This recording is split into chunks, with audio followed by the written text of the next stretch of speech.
എന്നാൽ നമ്മുടെ ജീവിതത്തിൽ ഈ പരീക്ഷണങ്ങളൊക്കെ വരുന്ന സമയത്ത് വിശ്വാസത്തിൽ ഒരു പതർച്ച സംഭവിക്കുന്നുണ്ടോ എന്നുള്ള കാര്യം നാം ഓരോരുത്തരും ശ്രദ്ധിക്കേണ്ടതുണ്ട്.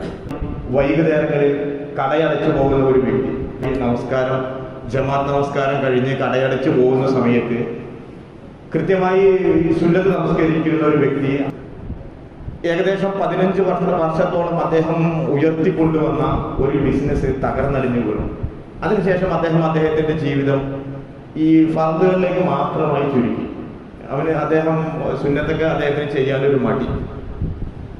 നല്ല പഠിച്ചിരുന്ന ഒരു വിദ്യാർത്ഥി, കൃത്യമായി അവന്റെ വസ്ത്രത്തിൽ ഇസ്ലാമിക മൂല്യങ്ങൾ കാത്തു സൂക്ഷിച്ച, അവന്റെ കോളേജിലുള്ള പെരുമാറ്റത്തിൽ ഇസ്ലാമിക മൂല്യങ്ങൾ കാത്തു സൂക്ഷിച്ച ഒരു വിദ്യാർത്ഥി, അവന്റെ ഒരു സെമസ്റ്ററിൽ അവൻ പ്രതീക്ഷിച്ച മാർക്ക് കിട്ടാതെ വന്നപ്പോൾ അവന്റെ ആ ഒരു രാത്രി നമസ്കാരങ്ങളിൽ, ഒരു തഹജ്ജുദ് നമസ്കാരങ്ങളിൽ ഒരു കുറവ് വരികയാണ്.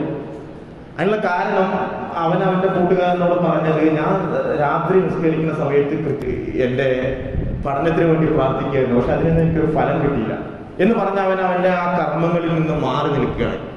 നിങ്ങൾക്കറിയാമോ, നമ്മുടെ ചുറ്റും ഒരുപാട് ഈ നിരീശ്വരവാദികളായ ആളുകളുണ്ട്, മുസ്ലിം നാദാരികളായ നിരീശ്വരവാദികളായ ആളുകൾ.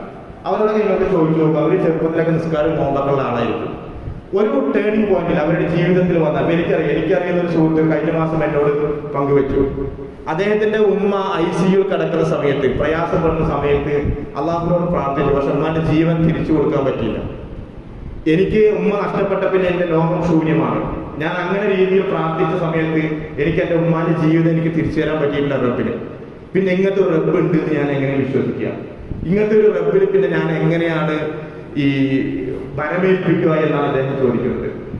സത്യത്തിൽ എന്റെയും നിങ്ങളുടെയും എല്ലാം ജീവിതത്തിൽ ഇതേപോലെ പരീക്ഷണങ്ങൾ വരുന്ന സമയത്ത്, എന്തോ ആയിക്കോട്ടെ, രോഗങ്ങളായിക്കോട്ടെ, ബുദ്ധിമുട്ടുകളായിക്കോട്ടെ, പരീക്ഷണങ്ങൾ വരുന്ന സമയത്ത് ഈമാൻ കുറയുന്നുണ്ടോ എന്നുള്ള ഒരു കാര്യം ഞാനും നിങ്ങൾ ശ്രദ്ധിക്കേണ്ടതുണ്ട്. കാരണം ഞാൻ തുടക്കത്തിൽ ഓതി വെച്ചായിട്ട് പരിശുദ്ധ ഖുർആനിലെ സൂറത്തുൽ ബഖറയിലെ 155-ാമത്തെ ആയത്തിൽ അല്ലാഹു കൃത്യമായി പറയുന്നുണ്ട്, വലനബ്ലുവന്നകും ബിശൈഇൻ, നിങ്ങളെ ഞാൻ പരീക്ഷിക്കുക തന്നെ ചെയ്യും.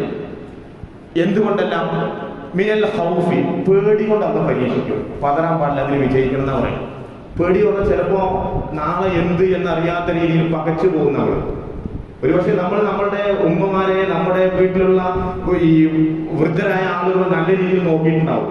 പക്ഷെ നമ്മുടെ മക്കളിൽ നിന്നുള്ള ഓരോ പെരുമാറ്റങ്ങൾ കാണുമ്പോൾ പേടിച്ചു പോകും. ഇപ്പോഴും എന്റെ മകൻ ഇങ്ങനെയാണ്, എന്റെ മകൻ ഇങ്ങനെയാണെങ്കിൽ എന്റെ വാർദ്ധക്യകാലത്ത് എന്റെ മക്കൾ എങ്ങനെയാവുമെന്ന് അറിയാതെ പകച്ചു നിൽക്കും. പേടി കൊണ്ട്, പല രീതിയിലുള്ള പേടികളുണ്ട്. അള്ളാഹു നമ്മെ പരീക്ഷിക്കും. വൽജൂഇ, ഭക്ഷണം കിട്ടാതെ ആളുകളുടെ മുമ്പിൽ നല്ല ഇസ്ത്രീയുടെ കുപ്പായിട്ട് പോവുകയും, പക്ഷെ പലപ്പോഴും നേരത്തിന് ഭക്ഷണമില്ലാത്ത രീതിയിൽ അള്ളാഹു നമ്മെ പരീക്ഷിക്കും. വനച്ചിമ്മിനൽ അംവാലി, പണത്തിന്റെ കുറവുണ്ട്. കാണുന്നവർക്ക് ആർക്കും അറിയില്ല അവർക്ക് പണത്തിന്റെ കുറവുണ്ട് എന്നുള്ളത്. പക്ഷെ കൃത്യമായി ഒരു മരുന്ന് മേടിക്കാൻ പോലും പണമില്ലാത്തതിന്റെ പേരിൽ വേദന തിന്നുന്ന രീതിയിലേക്ക് അവന്റെ പണത്തിന്റെ കുറവ് കൊണ്ട് പരീക്ഷിക്കും. വൽ അൻഫുസി, ജീവനഷ്ടങ്ങൾ കൊണ്ട് അള്ളാഹു പരീക്ഷിക്കും. ഇതൊക്കെ നിങ്ങളെ ഞാൻ ചെയ്യുമെന്ന് അള്ളാഹു പറയുകയാണ്. വസ്സമറാത്തി, വിഭവങ്ങളുടെ നഷ്ടങ്ങൾ കൊണ്ട്. ചിലപ്പോ ഒരു സീസണിൽ മുഴുവൻ നട്ടു നടത്തിയ ഫലവൃക്ഷങ്ങളായിരിക്കും ഒരു വേനലിൽ കരിഞ്ഞു പോകും. ഇതെല്ലാം നിങ്ങളെ ഞാൻ പരീക്ഷിക്കുമെന്ന് പറഞ്ഞ് അള്ളാഹു പറയുന്നു, ഈ പരീക്ഷണങ്ങളിൽ വിജയിച്ചാൽ ഫബശ്ശിർ സാബിരീൻ, ക്ഷമിക്കുന്ന ആളുകൾക്ക് നിങ്ങൾ സന്തോഷവാർത്ത അറിയിച്ചോ. ഇങ്ങനെയെല്ലാം വരുമ്പോൾ അള്ളാഹു പറയുന്നത്, നിങ്ങൾക്കൊരു പനി വന്നാലടക്കം അതിൽ നിങ്ങൾക്ക് സന്തോഷിക്കാം. നിങ്ങളുടെ കാലിൽ മുള്ളു തട്ടിയാൽ, നിങ്ങളുടെ മക്കൾ നിങ്ങളുടെ മുഖത്ത് നോക്കി അനുസരണക്കേട് കാണിച്ചാൽ, എന്തു തന്നെ പ്രയാസങ്ങളും ബുദ്ധിമുട്ടുകളും ജീവിതത്തിൽ വന്നോ അതിൽ നിങ്ങൾക്ക് പ്രതിഫലം അള്ളാഹു ഓഫർ ചെയ്യാണ്. ഒരൊറ്റ കണ്ടീഷനാണോ? ഫബശ്ശിർ സാബിരീൻ, ക്ഷമിക്കുക. സുഹൃത്തുക്കളെ, ഞാൻ പറഞ്ഞു വരുന്നത്, നമ്മുടെ ജീവിതത്തിൽ പ്രയാസം ബുദ്ധിമുട്ടൊക്കെ വരും. പ്രയാസം ബുദ്ധിമുട്ടും വരുന്ന സമയത്ത് നാം അനുവർത്തിച്ചു വരുന്ന കർമ്മങ്ങൾ വിട്ടോടാനുള്ളതല്ല. നമ്മുടെ മനസ്സിൽ അള്ളാഹുവിനോടുള്ള വിശ്വാസം ഇട്ടെറിഞ്ഞു പോകാനല്ല, മറിച്ച് നമുക്ക് ജീവിതവും മരണവും തന്നത് പരീക്ഷിക്കാൻ വേണ്ടിയാണല്ലോ. ആരാണ്? അയ്യക്കും അഹ്സനു അമല എന്നാണ്. നല്ല പ്രവർത്തനം ആര് ചെയ്യുമെന്ന് നോക്കാൻ വേണ്ടിയാണ്. അതുകൊണ്ട് പരീക്ഷണങ്ങൾ വരുന്ന സമയത്ത് ഈമാൻ കൂടുവാൻ നമുക്ക് കഴിയണം. ഒരു ഉദാഹരണം മാത്രം ഞാൻ പറയാം. നിങ്ങൾക്കറിയുമോ, പ്രവാചകൻ സല്ലല്ലാഹു അലൈഹി വസല്ലമയുടെ ജീവിതത്തിൽ ഇപ്പൊ നമ്മളെല്ലാവരും എന്തെങ്കിലും ഒരു പരീക്ഷണം വന്നാൽ നമ്മുടെ കൂട്ടുകാരന്മാരോടൊക്കെ നമ്മൾ സംസാരിക്കുന്നുണ്ട്, എടാ പിന്നെ ഞാൻ അത്രയും എൻ്റെ ജീവിതത്തിൽ സൂക്ഷ്മത പെടുത്തുന്ന വ്യക്തിയാണ്. ഞാൻ ഒരാളിനെ ഇതുവരെ വഞ്ചിച്ചിട്ടില്ല. പക്ഷേ ഈ അടുത്ത് 3 പേരെ എന്നെ വഞ്ചിച്ചു. ഞാൻ എൻ്റെ ജീവിതത്തിൽ ഒരു നുണ പോലും പറയാത്ത വ്യക്തിയാണ്. പക്ഷേ അവന് എന്നോട് എന്തുകൊണ്ട് പടച്ചവൻ എന്നോട് ഇങ്ങനെ കാണിച്ചു എന്ന് പ്രാർത്ഥനകളിലോ അല്ലെങ്കിൽ അറിയാതെ നമ്മുടെ മനസ്സിൽ എൻ്റെ നിങ്ങളുടെയൊക്കെ മനസ്സിൽ വേണ്ടിയതാണ്. ഞാൻ ഇത്രയും സൂക്ഷ്മത പാലിക്കുന്ന വ്യക്തിയായിട്ട് പിന്നെ എന്തുകൊണ്ട് എനിക്ക് ഈ ഒരു പരീക്ഷണം വന്നത്? ഒരു കാര്യം മാത്രം ആലോചിക്കാം. ലോകത്ത് കാൽപാദം പതിഞ്ഞതിൽ വെച്ച് ഏറ്റവും ശ്രേഷ്ഠനായത് മുഹമ്മദ് നബി സല്ലല്ലാഹു അലൈഹി വസല്ലമയാണ്. അതിൽ തർക്കമൊന്നുമില്ലല്ലോ. നബി സല്ലല്ലാഹു അലൈഹി വസല്ലം ജീവിതത്തിന്റെ ആ ഒരു ഘട്ടം മാത്രം, ജനിക്കുന്നതിന് മുമ്പ് എപ്പോൾ മരിച്ചു ഒന്ന് ആലോചിക്കുക. നമ്മളൊക്കെ എന്താ പറയുക, ഒരാളെ കണ്ട പാവണ്ട കുട്ടി, പിന്നെ ജനിക്കുന്നതിന്റെ ഉറപ്പാനെ കണ്ടിട്ടില്ല, എപ്പോൾ മരിച്ച ആളെന്നല്ല പറയാ. 6 വയസ്സായപ്പോൾ ഉമ്മാന്റെ എല്ലാ സഹായവും സഹകരണവും ആവശ്യമുള്ള സമയത്ത് ഉമ്മ മരിച്ചു. അതൊക്കെ പോട്ടെ, നബിന്റെ ആൺകുട്ടികൾ, നബിക്കുണ്ടായ ആൺകുട്ടികളൊക്കെ ചെറുപ്പത്തിലും 1 വയസ്സിലും 2 വയസ്സിലും ആകുന്ന സമയത്ത് കുട്ടികൾ മരണപ്പെട്ടു പോവുകയാണ്. എങ്ങനെയുള്ള നബി, തമാശയ്ക്ക് പോലും കളവ് പറയാത്ത, ജീവിതത്തിൽ ഒരു കളങ്കവുമില്ലാത്ത നബി സല്ലല്ലാഹു അലൈഹി വസല്ലം. പോട്ടെ, ഇതെല്ലാം കഴിഞ്ഞു. നബിക്ക് നുബുവത്ത് കിട്ടി. നുബുവത്ത് കിട്ടിയതിനു ശേഷം നബിയുടെ ഈ മകനായ ഇബ്രാഹിമിന്റെ മരണം നിങ്ങൾ ആരെങ്കിലും കേട്ടിട്ടുണ്ടോ?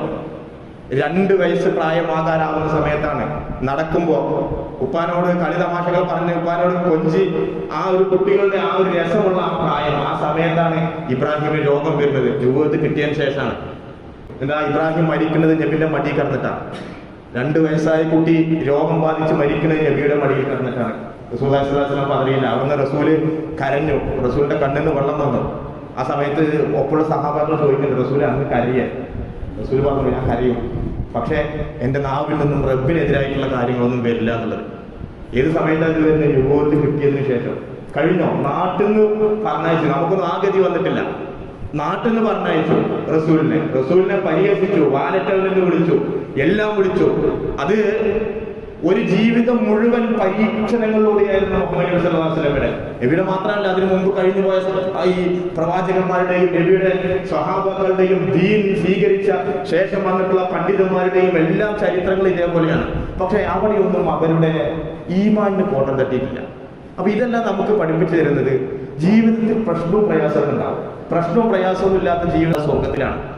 ഇവിടെ പ്രശ്നവും പ്രയാസവും വരുമ്പോ അതിൽ 1 ഇഞ്ച് പോലും നമ്മൾ ആ പ്രശ്നം വരുന്നതിന് മുമ്പ് വരെ ഉള്ള നമ്മുടെ ഈമാനിന് 1 ഇഞ്ച് പോലും കുറയാതെ അതിനേക്കാൾ കൂടുതൽ സ്ട്രോങ് ആയിട്ട് നമുക്ക് നിൽക്കാൻ കഴിഞ്ഞു എന്നുണ്ടെങ്കിൽ നമ്മുടെ ആ പ്രശ്നത്തിനും ഈ കുഴപ്പങ്ങൾക്കും എല്ലാം അല്ലാഹു പ്രതിഫലം തരും. ഒരു ഹദീസ് ഉണ്ടല്ലോ, അജബൻ ലിൽ അംരിൽ മുഅ്മിനീന. ഈ മുഅ്മിന്റെ കാര്യം വല്ലാത്തൊരു അജബാണ് കേട്ടോ. അവന് എന്താണ്? അവന് നന്മ ബാധിച്ചാൽ അന്നാണ് ശുക്ർ ചെയ്യും, അതെനിക്ക് നന്മ എന്നല്ല ശുക്ർ. തിന്മ ബാധിച്ചാലോ അവനോട് ക്ഷമിക്കും, അപ്പോഴും കൂലി. നന്മയ്ക്കും തിന്മയ്ക്കും കൂലി. അവന്റെ ജീവിതത്തിൽ എന്തു തന്നെ സംഭവിച്ചാലും കൂലിയാണെന്നാണ്. ഇത് വേറെ ഒരു മുക്മിനില്ലാത്ത ഇല്ലൽ മുക്മിനില്ലാത്ത ആർക്കും പറ്റില്ല. നന്മ വായിച്ചാൽ അള്ളാഹുവിനെ ശുക്ർ ചെയ്യാൻ എല്ലാവർക്കും പറ്റും. തിന്മകൾ ബാധിക്കുമ്പോൾ, പ്രയാസങ്ങൾ ബാധിക്കുമ്പോൾ, ബുദ്ധിമുട്ടുകൾ ബാധിക്കുമ്പോൾ ജീവിതത്തിൽ ഒരു കണിക പോലും ഈമാൻ പുറകോട്ട് പോകാതെ അടിയുറച്ചുകൊണ്ട് ക്ഷമിച്ചുകൊണ്ട് നിന്നാൽ നമുക്ക് പ്രതിഫലം കിട്ടും. അള്ളാഹു ഓഫർ ചെയ്തിട്ടുള്ള പ്രതിഫലത്തിൽ എങ്ങോട്ടും പോവില്ല. പ്രതിഫല നാളിൽ അത് കിട്ടുമെന്നുള്ള ഒരു ഉറച്ച വിശ്വാസത്തോടുകൂടി അതനുസരിച്ചുകൊണ്ട് ജീവിക്കുവാൻ നാം എല്ലാവരും ശ്രമിക്കുക. അല്ലാഹു സുബ്ഹാനഹു വ തആല ജീവിതത്തിലെ കഠിനമായ പരീക്ഷണങ്ങൾ നൽകുമ്പോൾ ആ പരീക്ഷണത്തിൽ വിജയിക്കുവാൻ നമുക്കെല്ലാവർക്കും അല്ലാഹു സുബ്ഹാനഹു വ തആല തൗഫീഖ് നൽകി അനുഗ്രഹിക്കുമാറാവട്ടെ. നമ്മിൽ നിന്ന് കഴിഞ്ഞു പോയിട്ടുള്ള തെറ്റുകുറ്റങ്ങൾ അല്ലാഹു സുബ്ഹാനഹു വ തആല പുറത്തു മാപ്പാക്കി തരുമാറാവട്ടെ. അൽഹംദുലില്ലാഹി റബ്ബിൽ ആലമീൻ. അസ്സലാമു അലൈക്കും.